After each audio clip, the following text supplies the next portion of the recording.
जब भी तीन प्रकार के लोग सत्संग के अंदर सुनने आते हैं, एक सुनते हैं संदेश की तरह, एक सुनते हैं उपदेश की तरह और एक सुनते हैं आदेश की तरह। संदेश की तरह सुनने का तरीका क्या हुआ? रोज जाता है सुबह वॉकिंग करने के लिए, किस पे? रेलवे के प्लेटफॉर्म पे। लखनऊ से गाड़ी इतने बजे आएगी, इतने बजे चली जाएगी, कानपुर से इतने बजे आएगी, इतने बजे चली जाएगी, जोधपुर से आने वाली गाड़ी इतने बजे आएगी। जाना किसी में नहीं है, जाना किसी में नहीं है, सुनने आया है, उसको कहते हैं संदेश के रूप में। तो यहां भी सत्संगों में भी लोग आते हैं, देखते हैं क्या बक रहा है, बोल नहीं रहा क्या, संदेश के रूप में सुना और चले गए। दूसरा आ रहा है, मैं जानना चाहता हूं ये क्या बोल रहा है, मैं समझना भी चाहता हूं कि ये क्या बोल रहे हैं, उसको कहते हैं उपदेश। अगर सही लगा तो अपनाऊंगा, सही नहीं लगा तो प्रश्न करूंगा। ध्यान रखना, नहीं लूंगा नहीं, क्या करूंगा? प्रश्न करूंगा। अगर शंकाएं उठेंगी मन के अंदर तो प्रश्न करूंगा। जिस गीता की मैं बात कर रहा हूं, उस भगवत गीता के अंदर अर्जुन ने 16 प्रश्न किए हैं। 40 मिनट के अंदर कितने प्रश्न? 16 प्रश्न किए हैं। और उन 16 प्रश्नों से बाहर आप कोई जिज्ञासा कर ही नहीं सकते जिसका कि उत्तर नहीं हो। और तीसरा व्यक्ति जो है, जो कि उपदेश काफी ले चुका है, अब वो क्या कर रहा है? आदेश के रूप में ले रहा है। किसके रूप में प्रभु जी? आदेश के। वो बहुत कम होते हैं, कोई प्रॉब्लम नहीं, परंतु हमारे को पहुंचना कहां तक है? आदेश के लेवल तक, कि भगवान जो कहेंगे वो करूंगा। उपदेश के लेवल पे प्रभु जी आप शिष्य हो, और शिष्य को प्रश्न करने का पूरा अधिकार है, क्योंकि शिष्य का कोई और काम है ही नहीं। मंत्र जपना सिर्फ शिष्य का काम नहीं है, सॉरी। शिष्य का मतलब है जो कि ज्ञान को हासिल करता है, और गुरु का मतलब यह है जो भारी है किससे? ज्ञान से, जो कि अपने शिष्य की शंकाओं का समाधान कर सके, वो ही गुरु है। ये हम लोग जो समझते दीक्षा दे दी, मंत्र ले लिया, कभी बात करूंगा अभी इस पे। तो ये चीज, तो अब जब मैं क्रमबद्ध दूंगा प्रभु जी, तो आपको जो टीचर पढ़ाने आता है स्कूल के अंदर, तो अपने नोट्स लेके आता है ना प्रभु जी, कि कोई चीज मिस नहीं कर जाए। तो आपकी जानकारी के लिए मैं भी इसीलिए नोट्स बना के लाता हूं कि मैं आपको कुछ बताऊं तो मिस ना हो जाए, क्योंकि क्या पता फिर चांस मिले या ना मिले। हाँ प्रभु जी, जीवन का क्या पता प्रभु जी, बताइए आप मुझे। आज ही दिल्ली गया हुआ था, तो एक व्यक्ति मिला कि हमारे कोई जान पहचान के भक्त हैं। वो 29 साल का लड़का अपने बच्चे के साथ वृंदावन सब जगह घूम घूर के आया, घर के अंदर घुसा, और घर के अंदर घुसते ही मैसिव हार्ट अटैक, 1.5 मिनट के अंदर शरीर छोड़ दिया। कितने साल का बच्चा प्रभु जी? 29 साल का। तो फिर बाकी की तो बात क्या करो प्रभु जी। तो इसीलिए, और मैं जब यहाँ बैठा हूँ तो मेरा कर्तव्य क्या है प्रभु जी? कि मैं आपको सब कुछ दूँ। मैं आपको क्या दूँ? सब कुछ दूँ। और कलयुग में साफ कहा गया है, कलयुग के अंदर भागवत साफ कहता है कि हमारी मेमोरी, हमारी जो स्मरण शक्ति है वो कम होगी। जब भी व्यास देव जी ने भी, वेद व्यास जी ने सारे वैदिक ज्ञान को क्या कर दिया? लिपिबद्ध। लिपिबद्ध क्यों किया प्रभु जी? पहले लिपिबद्ध नहीं था, पहले लोगों की स्मरण शक्ति इतनी थी कि एक बार सुन लिया कभी भूलते नहीं थे। हम 50 बार सुनकर भी उसको भूल जाते हैं, इसीलिए लिपिबद्ध किया था। तो मैं भी आपके समक्ष नोट्स बना के आया हूं, तो मैं आपसे भी अनुरोध करूंगा कि इसको ध्यानपूर्वक एक बार सुने। तो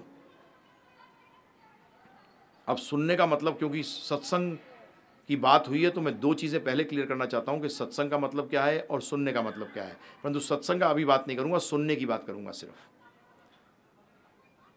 कि सुनने का मतलब क्या है। आपको सुनने का मतलब सुनना नहीं, सुनने का मतलब, ध्यान रखिएगा, ध्यानपूर्वक सुनिएगा इसको।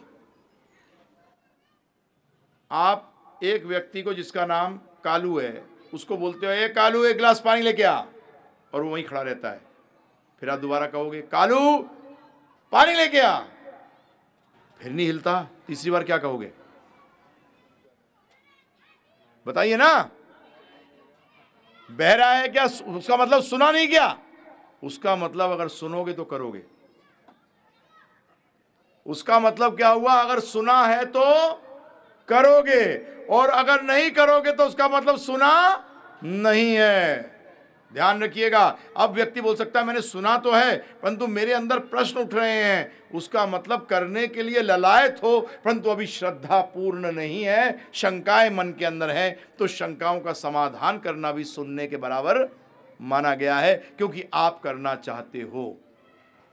तो मैं आपसे अनुरोध कर रहा हूं कि जब आप सुनने आए हो तो इस उद्देश्य से सुनना कि मुझे पालन करना है। अगर नहीं है तो प्रभु जी फिर वो सुनना नहीं कहलाता, क्योंकि सत्संग में करने क्या आए हो, है ना प्रभु जी? क्योंकि भगवान के दर्शन तो हम मंदिर में भी कर सकते हैं। भगवान को तो इसलिए साथ करते हैं कि हम आपको सुना नहीं रहे। किनको सुना रहे हैं? भगवान को सुना रहे हैं। ध्यान रखना, मैं आपको खुश करने नहीं आया, क्योंकि आप खुश हो ही नहीं सकते। क्योंकि आपको तो खुश कौन कर सकता है? राधा गोविंद देव जी खुश कर सकते हैं, और कोई नहीं कर सकता प्रभु जी। मेरी औकात नहीं है कि मैं आपको खुश कर सकूं। आज गलती हम यही करते हैं कि हम एक दूसरे को खुश करने की सोचते हैं और भगवान को साइड में कर देते हैं। नहीं कर पाओगे, ये सिद्ध करूंगा मैं 7 दिन के अंदर आपको। और भगवान को मानना ये बच्चे का खेल है। अभी मनवा दूंगा आपको, चिंता ना करो आप, बच्चे का खेल है। भगवान को ना मानना बड़ा तिया पाचा करना पड़ता है प्रभु जी, परंतु भगवान को मानने के लिए यूं। और मैं आपकी जानकारी के लिए बता दूं कि मैं ज़्यादातर स्पेशलाइज युवा में करता हूं, और मैं IITs, मेडिकल कॉलेजेस में, इंजीनियरिंग कॉलेजेस के अंदर, MBA कॉलेज, IIMs के अंदर मैं लेक्चर दे चुका हूं। और जहां मेरे ख्याल से इंडिया का टॉप इंटेलिजेंस IIT को माना जाता है, इंडिया में नहीं वर्ल्ड के अंदर टॉप माना जाता है। और भगवान की कृपा से मेरे ख्याल से 200-250 स्टूडेंट्स को तो भक्ति के मार्ग में लगा चुका हूँ। डॉक्टर्स की संख्या ज़्यादा है। ध्यान रखिएगा, भौतिक बुद्धि अगर सही इस्तेमाल ना हो तो बड़ी डेंजरस होती है प्रभु जी, ध्यान रखिएगा। अब एक चीज़ सिद्ध हो गई कि ज्ञान क्यों लेना चाह रहे थे सबके सब, ज्ञान के आनंद प्राप्त करना चाहते हैं, ठीक है जी, राइट। उसका मतलब क्लियर हो गया कि दुख का कारण अज्ञानता है, सिद्ध हो गया। अगर ज्ञान सुख का कारण है, आनंद का कारण है। अब सुख और आनंद को कई बार लोग कहेंगे सुख वो है जो शरीर का है और आनंद वो है जो आत्मा से मिलती है, ठीक है, चलो आनंद की बात करते हैं। हम लोग सब क्या चाहते हैं? आनंद चाहते हैं। आनंद को मैं इस रूप में लेके चल रहा हूं कि जो कि कभी खत्म ना हो, और सुख वो है जो कि आए और जाए। तो इसीलिए अब लेते हैं कि ज्ञान का 2 कार्य है। क्या कार्य है? 2 काम बताइए। पहला है कि जानना कि आनंद कैसे प्राप्त हो। परंतु इससे पहले ध्यान रखिएगा, ज़्यादातर लोगों की गलती क्या होती है प्रभु जी? ज़्यादातर क्या, 99.9% आप सबने जो उत्तर दिया, मैंने कहा आप यहाँ किस लिए आए हो, तो किसी ने उत्तर नहीं दिया कि आनंद प्राप्त करने आए हैं। सबने क्या उत्तर दिया? ये लेने आए हैं, आत्म साक्षात्कार ज्ञान, ये ज्ञान, वो ज्ञान, भक्ति, ये वो। परंतु किसी ने ये नहीं कहा कि मैं क्या लेने आया हूँ?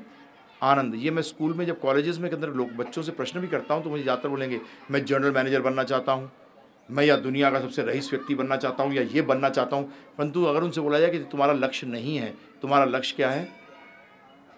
आनंद प्राप्ति। क्यों बनना चाहता है वो? उससे क्या मिलेगा प्रभु जी? उससे सेटिस्फैक्शन मिलती है। अच्छा बेटा, बहुत अच्छे वर्ड यूज़ कर रहा है, संतोष मिलेगा। अच्छा, उससे आगे क्या होगा? उससे अच्छा लगेगा। मैंने अच्छा लगने से क्या होगा? मुझे खुशी मिलेगी। मैंने सीधी बात करा करना। उसका मतलब हम क्या कर रहे हैं जीवन में? क्या चाह रहे हैं? आनंद चाह रहे हैं प्रभु जी। परंतु जब आप मीन्स को, अंग्रेजी में क्या कहते हैं, मीन्स, जरिए को जब आप लक्ष्य मानने लगे तो समझ लो अपना जीवन तो वैसे ही खत्म हो गया, क्योंकि आपको लक्ष्य नहीं पता, आपको लक्ष्य ही नहीं मालूम, आप तो तरीके को लक्ष्य मान रहे हो। और जीवन में ध्यान रखिएगा, लक्ष्य एक होता है, लक्ष्य 2 होते ही नहीं है। अंग्रेजी में शब्द क्या है लक्ष्य का? गोल। क्या है प्रभु जी? गोल। गोल फुटबॉल देखिए ना प्रभु जी, हॉकी, उसमें गोल 2 होते हैं दोनों साइड में, परंतु एक टीम को एक ही साइड में गोल करना होता है। अब वो गोल 2-4 होते हैं कि एक होता है? आप बार बार उसी गोल के अंदर जब बॉल को मारते हैं तो आपको एक गोल मिल जाता है, और एक गोल मारने के बाद वो गोल बदल जाता है कि वहीं का वहीं रहता है?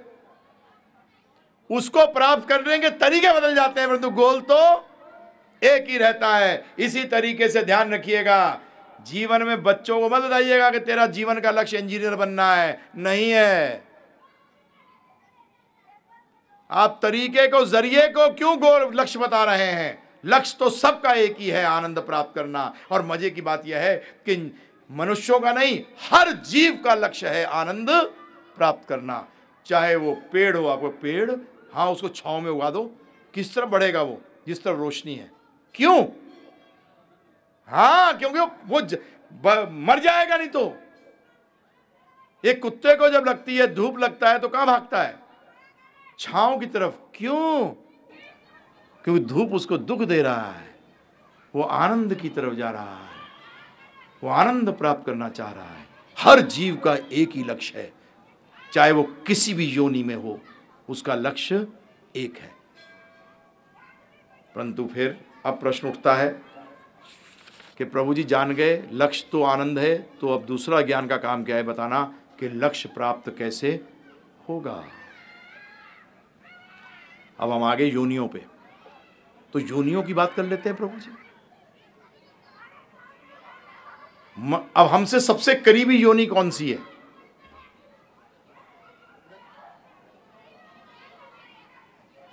वो भूल जाओ, डार्विन की थ्योरी तो कब से फेल हो गई, वो बहुत पहले फेल हो गई, उसको तो रिजेक्ट कर चुके हैं। अब तो बहुत चीजें नई नई आ गई। हिंदुस्तान में वैसे भी हर चीज में 30-40 साल पीछे चलते हैं। जिसमें हम आगे चल सकते हैं उसमें पीछे हो गए। आध्यात्मिक ज्ञान में जिसमें हम आगे थे उसमें भी हम पीछे हो गए।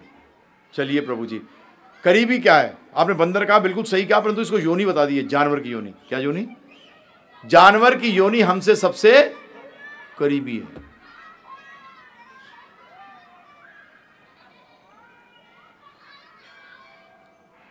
हम दोनों जानवर और इंसान की योनियों में कोई फर्क है कि दोनों एक हैं?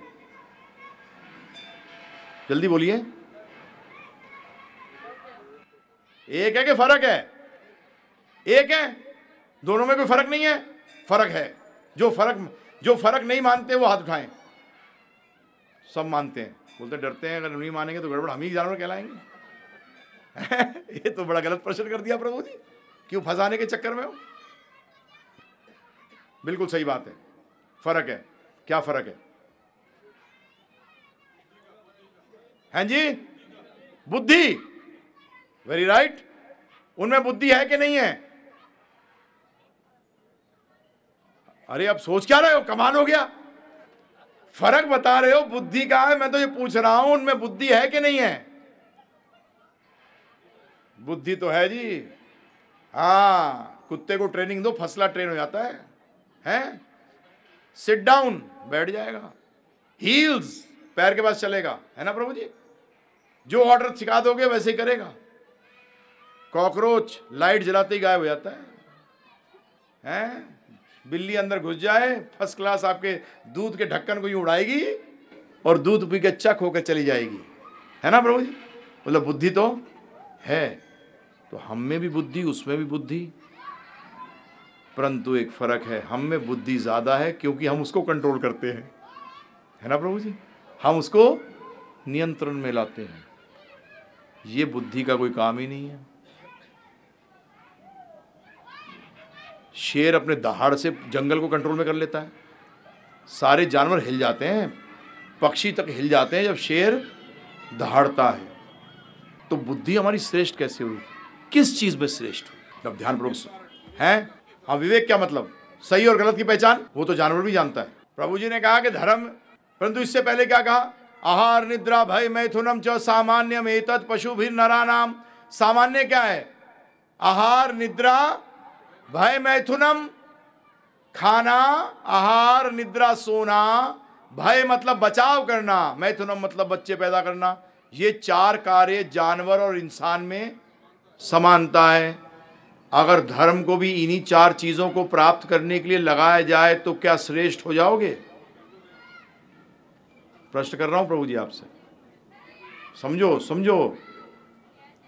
क्योंकि अगर ये चारों चीजों को प्राप्त करने के लिए आप धर्म का इस्तेमाल करते हो तो प्रभु जी फिर तो क्या फर्क है? फिर तो इंटेलिजेंट जानवर हुआ। क्यों भाई, क्यों पढ़ रहे हो? अरे भाई, आहार निद्रा भय मैथुनम च, इसके लिए पढ़ रहा हूं, अच्छी शादी हो जाए, अच्छे पैसे कमा लूँ, अच्छा घर हो जाए सोने के लिए, और पैसा बचा लूँ, इंश्योरेंस है ना प्रभु जी, अपना जीवन को इंश्योर कर लूँ। ये 4 कार्य अगर आप कहते हो पढ़ने के लिए, तो जानवर तो बगैर पढ़े प्राप्त कर रहा है। जैसे मैं ज़्यादातर उदाहरण देता हूँ प्रभु जी, क्या करूँ, ये 1-2 उदाहरण मुझे देने ही पड़ते हैं। दूसरा उदाहरण कोई जीवन में हुआ ही नहीं और इससे श्रेष्ठ है नहीं। हमारे जयपुर में ही हमारे एक रिश्तेदार, उनके पिताजी यहाँ के जज रह चुके हैं हाई कोर्ट के, और उनका एक लड़का आज से 15-20 साल पहले आईजी था पंजाब में, पता नहीं अब तो क्या पोजीशन पे होगा। वो प्रभु जी, उनका जो भाई था एक अमेरिका रहा 25 साल, हिंदुस्तान में हमसे मिले जब, तो बात होने लगी, बोलने लगे अगर पुनर्जन्म है। मैंने कहा हाँ पुनर्जन्म तो है, तो मैं तो ये इच्छा करता हूँ कि अमेरिका में, मैंने कहा हो सकता है अमेरिका में जन्म चाहता हूँ। तो क्या कहता है बताएं आपको, अमेरिका में किसी मेम के यहाँ कुत्ते का जन्म हो जाए। अरे क्या खाते हैं, क्या रहते हैं, कभी ज़िंदगी के अंदर ज़मीन छूते नहीं हैं, हर टाइम गोद में रहते हैं और लिमोजीन में ट्रैवल करते हैं। और कईयों को तो हिंदुस्तान में लिमोजीन क्या होता है वो भी नहीं मालूम होगा। सही बता रहा हूँ प्रभु जी। और वहाँ कुत्ता, लिमोजीन वो गाड़ी है इसके ये सिंबल समझ लीजिए कि 6 दरवाजों वाली गाड़ी, बस मत समझ लेना। हाँ, तो ये बताइए प्रभु जी, क्यों कहा उन्होंने ऐसा? उन्होंने कहा जिन चीज़ों के लिए मैं इतना खटक रहा हूँ, वो तो इस कुत्ते को मेम के यहाँ पैदा हो जाए तो बगैर इतना मेहनत करे, पढ़ना, बिजनेस करना, दुनिया भर के प्रपंच रचना, ये कुत्ता मस्त रहता है। मालिक कह रहा है अरे कुत्ते को अंदर कर लिया, रात को ना कहीं कोई मारवार ना दे। कमाल हो गया, कुत्ते की तुमको रखवाली कर रहे हो, है कमाल है प्रभु जी। मालिक रखवाली कर रहा है कुत्ते की, है प्रभु जी, क्या सिक्योरिटी है प्रभु जी। खाने के लिए दिन भर कौन खड़क रहा है? मालिक। और आराम से बैठ के खा कौन रहा है? कुत्ता। एयर कंडीशन में कौन घूम रहा है? कुत्ता। और इंसान क्या कर रहा है प्रभु जी? उसी का मालिक प्रभु जी, वो खटक रहा है। अगर कहीं बिल्डर हुआ तो कंस्ट्रक्शन साइट्स में घूम रहा है और कुत्ता आराम से घर में एयर कंडीशन में बैठा है। बताइए प्रभु जी। तो उन्होंने बात तो गलत नहीं कही। मैंने कहा वो तो बिल्कुल भागवत कहती है कि जो इन चक्रों में पड़ा है, जो मनुष्य दिखता तो है परंतु है द्विपद पशु, 2 पैरों का पशु, द्विपद पशु। धर्म की चर्चा करेंगे क्योंकि इसी श्लोक पे अगर आपने बात कर ली, धर्म को छोड़िए, पहले अपन आगे चलेंगे विवेक का मतलब क्या है, तो अपने आप धर्म पे आएंगे। हम लोग गड़बड़ क्या होते हैं, जंप कर जाते हैं। जब जंप कर जाते हैं तो हमारी नॉलेज जो है वो इनकम्प्लीट रह जाती है। विवेक से क्या जानना है कि ये दुख जो आते हैं बार बार, इनको मैं बार बार दूर करने की कोशिश करता हूं, परंतु कोई ऐसा तरीका नहीं है जिसको एक ही बार इसको साफ कर दूं। है प्रभु जी? क्या कोई ऐसा तरीका नहीं है? ये बार बार क्यों होते हैं? ये कारण क्या है? एक दुख को दूर नहीं करता, दूसरा पहली लाइन में खड़ा होता है। क्या कारण है? मनुष्य क्या कर सकता है? अब ध्यानपूर्वक सुनिए। विवेक किससे बढ़ता है? ज्ञान से। विवेक किससे बढ़ता है? ज्ञान से। जानवर बगैर ज्ञान लिए इन चारों चीजों में हमसे श्रेष्ठ है। जानवर इंसान से हर चीज में श्रेष्ठ है, सिर्फ एक चीज को छोड़कर, और वह है ज्ञान को अर्जित करना। अगर गली के कुत्तों को यह पता लग जाए कि अगर हम ट्रेनिंग हो जाए हमारी तो हमें सब लोग पाल रहेंगे, तो प्रभु जी सब ट्रेनर के पास पहुंच जाएंगे। क्योंकि हम पेडिग्री की कुत्ता क्यों लेते हैं? अरे ये तो बिल्कुल इसके पिता ये ऐसे थे, इसकी माता ऐसी थी। क्यों? क्योंकि उसको ट्रेनिंग करेंगे तो बिल्कुल ट्रेंड कुत्ता रहेगा। ये गली का कुत्ता तो ट्रेन होता नहीं है, और वो ना तो कोशिश करता है प्रभु जी, ज्ञान हासिल करने की कोशिश नहीं करता। ध्यान रखिएगा, बड़ा अजीब है। हमसे जानवर हर चीज में श्रेष्ठ हैं। क्यों? आप जब किसी के साथ किसी चीज को कंपेयर करते हो, कंपेयर को हिंदी में कहते हैं तुलना। जब आप तुलना करते हो तो श्रेष्ठ से तुलना करी जाती है, हैं? गिद्ध जैसी नजरें, उसका मतलब नजरें में देखने में कौन श्रेष्ठ हो गया? गिद्ध। अरे क्या कुत्ते की तरह सूंघता है भाई, उसका मतलब किससे आपकी तुलना हो रही है? कुत्ते से। कमाल है प्रभु जी। हाथी की तरह खाता है प्रभु जी। घोड़े की तरह भागता है और लोमड़ी की तरह चालाक है। अरे लोमड़ी ने वहाँ भी हरा दिया प्रभु जी, लोमड़ी की तरह चालाक है। अब तो मारे गए हम तो प्रभु जी। हर जानवर हमसे हर इंद्रियों के अंदर श्रेष्ठ है, तो हमारी श्रेष्ठता कहाँ है? ज्ञान लेने में। परंतु अगर हमने ज्ञान लिया और इन्हीं चार चीजों के लिया तो प्रभु जी सारा लिया लाया बराबर हो गया। अभी हमने बात करी थी कि ज्ञान से सुख प्राप्त होता है। अब मैं आपसे प्रश्न कर रहा हूं, पिछले 200 साल के अंदर ज्ञान बढ़ा है कि कम हुआ है? बताइए ना। हैं जी? बढ़ा है। पिछले 200 सालों के अंदर ज्ञान बढ़ा है। दुख बढ़ा है कि कम हुआ है? दुख नहीं समझोगे। रिक्शे वाले से पूछो जाके, दुखी है या नहीं? टेंशन में हूं। नया शब्द आ गया है अब। 4 साल के बच्चे से ही बात करो कि बेटा क्या है? बड़ा डैडी बड़ी टेंशन में हूं। अबे तुझे क्या टेंशन हो रही है? कमाल हो गया। अब दुख का नया शब्द है, उसको कहते हैं टेंशन, है ना प्रभु जी? अब बताइए मुझे, पिछले 200 साल में ये बढ़ा है कि कम हुआ है? आप बोलो 200 साल छोड़ो, अभी जो आप बुजुर्ग लोग हैं ये 50-60 साल पीछे देख लो प्रभु जी, ये बढ़ा है कि कम हुआ है प्रभु जी? बढ़ा है। उसका मतलब ये तो बड़ा अजीब सिस्टम हो गया कि ज्ञान बढ़ा है और दुख भी बढ़ा है। ओहो, कभी विचार किया प्रभु जी? क्योंकि ज्ञान बढ़ने से तो सुख बढ़ना चाहिए, परंतु सुख तो नहीं बढ़ा।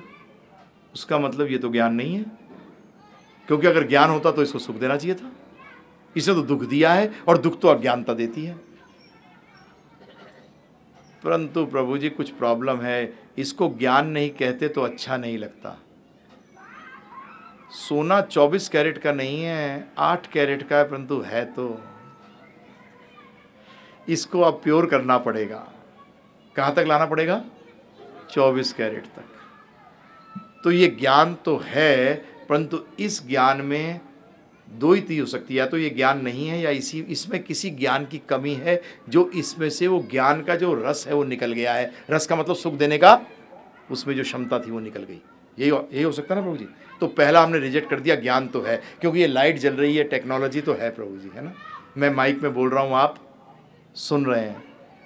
नहीं तो पहले क्या होता था, पेड़ के चारों तरफ बैठना पड़ता था सबों को, क्योंकि कितनी दूर तक भेजोगे अपनी आवाज़ को, और यहाँ आप पीछे ही बैठे आराम से सुन सकते हैं।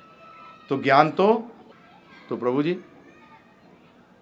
अब प्रश्न उठता है वो कौन सा ज्ञान है जो कि गायब हो गया है, जिसके कारण कि लोग दुखी हैं?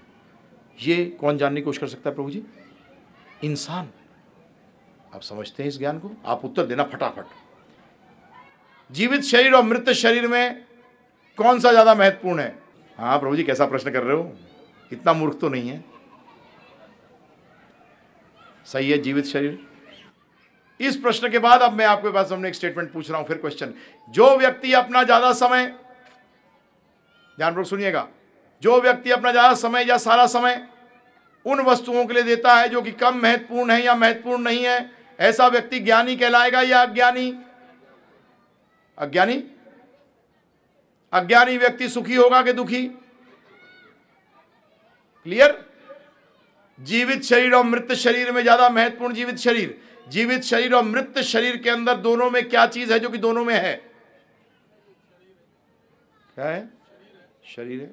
जीवित शरीर में भी शरीर है और मृत शरीर में भी शरीर है। तो फिर जीवित शरीर मृत शरीर से ज्यादा महत्वपूर्ण क्यों है? मुझे सिंपल आंसर चाहिए, बताइए सिंपल आंसर क्या है इसका? है आत्मा फात्मा मुझे नहीं मालूम। जीवन। अरे जी भी नहीं जानता मैं। एक नॉर्मल व्यक्ति को दिखाओगे कि भैया जिसको कुछ नहीं मालूम कि ये मृत है ये जीवित है, क्या उससे उत्तर देगा? अरे एक में जीवन है और एक में जीवन नहीं है, एक में चेतना है एक में चेतना नहीं है। कृपा कर कर बिल्कुल सिंपल उत्तर दीजिए। उसका मतलब शरीर को महत्वता किसने दी? तो उसका मतलब जीवन ज्यादा महत्वपूर्ण है कि शरीर ज्यादा महत्वपूर्ण है? और आप अपना जीवन, सारा जीवन किस में लगाते हैं? जीवन को समझने के लिए कि शरीर को समझने के लिए? बोलिए, झांकिए अपने गिरेबान के अंदर। आप अपना पूरा जीवन इस शरीर के लिए दे देते हैं जो कि जीवन से समझने से कम महत्वपूर्ण है, तो उसका मतलब आप सुखी होगे कि दुखी? बताइए। तो फिर कमाल है। अरे खुद बोल रहे हो, हाँ वो शरीर का ज्ञान लेने से क्या होंगे, दुखी होंगे। देखिए क्या बेशरम है हम तो ठहरे इतने बेशरम कि शर्म हमसे शर्म आती है। वो हिसाब है प्रभु जी हमारा तो, कि क्या कर रहे हैं। जीवन को समझने के लिए हमारे पास समय नहीं है। आप सत्संग के लिए बुलाने जाइए किसी को, अरे प्रभु जी समय नहीं है। मूर्खों के महाराजा हैं ये लोग, मूर्खों के महाराजा। मैं सिद्ध करूंगा 7 दिन के अंदर, जो मैं स्टेटमेंट बोल रहा हूं इसको सिद्ध करूंगा। समझ जाओ, समझ जाओ, नहीं समझ सको तो भगवान बचाए। जीवन समझने के लिए आपके पास समय नहीं है प्रभु जी, ध्यान रखिएगा। सोचिए, विचार करिए। जीवन जो सबसे महत्वपूर्ण चीज है उसको समझने के लिए क्या कहते हो बच्चे को, जब बुढ़ा हो जाएगा जब समझियो। जीवन मत दुखी रहे, मैं भी दुखी रहा हूं, तू कैसे सुखी हो जाएगा बेटा। यही है ना एटीट्यूड प्रभु जी। बुढ़ापे में सीखियो। क्या दिमाग है हम लोगों का प्रभु जी। जीवन को समझने के लिए समय नहीं, आनंद लेने के लिए समय नहीं, दुखों का भंडार क्रिएट करने के लिए हमारे पास समय है। जब बात करो तो बोलेंगे कि प्रभु जी अरे मैं तो आपकी प्रैक्टिकल बात कर रहा हूं। और इस जीवन के ज्ञान को आध्यात्मिक ज्ञान कहते हैं। इस जीवन के ज्ञान को आध्यात्मिक ज्ञान कहते हैं। ये मनुष्य ले सकते हैं, जानवर नहीं ले सकते। इसीलिए बताया गया विद्या 2 प्रकार की है, विद्या अमृतस्य च अविद्या मृतस्य च। बड़े सरल संस्कृत। विद्या वो जो अमृत दे दे और अविद्या वो जो मृत्यु दे दे। आप जो भौतिक ज्ञान इतना हासिल कर रहे हैं, जो शरीर का ज्ञान है इसको भौतिक ज्ञान कहते हैं, और जो जीवन का ज्ञान है उसको आध्यात्मिक ज्ञान कहते हैं। सिंपल। अब मजे की बात ये देखिए, हमारे ईशोपनिषद के अंदर साफ लिखा है कि जब बच्चा होता है तब उसको दोनों ज्ञान देने चाहिए। कौन से? आध्यात्मिक भी और भौतिक भी।